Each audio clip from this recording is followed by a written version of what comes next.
जय गुरुदेव। प्रभु मेरे अवगुण चित्त न धरो।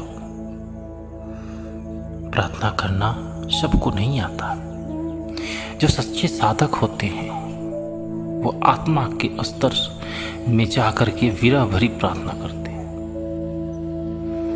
साधना से आगे बढ़ते हुए अंतर में जैसे जैसे गुरु का जलवा देखते हैं वैसे वैसे उनकी प्रार्थना भी बड़ी प्यारी व दर्द भरी हो जाती है और उसमें सच्चाई भी होती है। साधक प्रभु से फरियाद करता है कि मेरे अवगुणों को नजरअंदाज कर दो।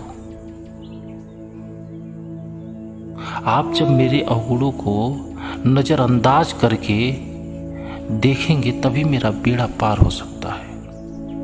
आप समदर्शी हो और सब उसी तरह एक समान रूप से दया दृष्टि रखते हो। जैसे पारस पत्र बिना कोई भेद किए हर जंग रहित लोहे को सोना बना देता है, वो लोहा चाहे पूजा घर का हो बल्कि किसी जेल खाने का हो। संत सतगुरु का दरबार सबके लिए खुला रहता है।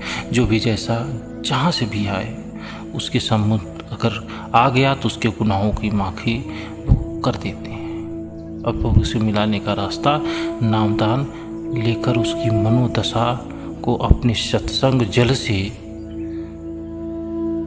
बदल देते हैं, उसका कल्याण करते हैं। महात्मा समदर्शी तो होते हैं लेकिन समवर्ती नहीं, यानी सबके साथ एक जैसा व्यवहार करने वाले नहीं होते। जैसे डॉक्टर पास आने पर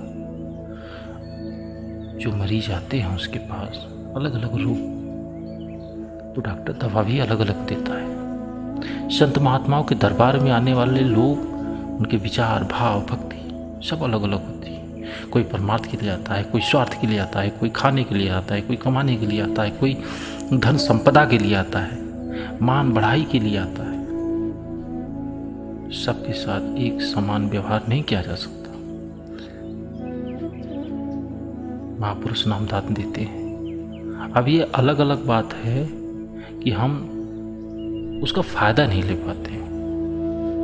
हमारी निष्ठा लगन भाव भक्ति और समर्पण के अनुसार ही हमें गुरु की दया प्राप्त होती है। हमारे लिए क्या फायदेमंद है क्या नुकसानदेह है गुरु इसको भली बात जानते हैं। इसलिए दया भी उसी तरह से काम करती है। यह तो डॉक्टर जानता है कि किस रोगी को कौन सी दया देनी है, किसको इंजेक्शन देना है, किसको सर्जरी करनी है।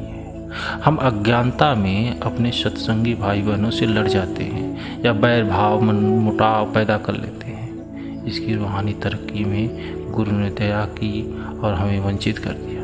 दरअसल हम तत्परता से साधना नहीं करते और साधन भजन के समय मन डमाडोल रहता है, इसलिए गुरु की दया का अनुभव नहीं होता है।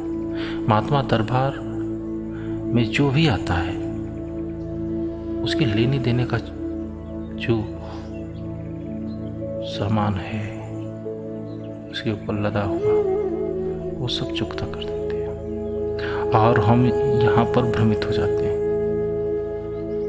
महापुरुषों की बात समझना हमारी बुद्धि के परे है। उनकी किसी बात में क्या रहस्य क्या मोज है ये हमारे बुद्धि से परे है, हम समझ ही नहीं सकते, ये नामुमकिन है। इसलिए गुरु की आज्ञा को शिरोधार कर वो क्या कहते हैं क्यों कहते हैं इन बातों को हटा करके उस पर ध्यान दो, उस पर अमल करो, तब गुरु का दया मिलेगा। जय गुरुदेव।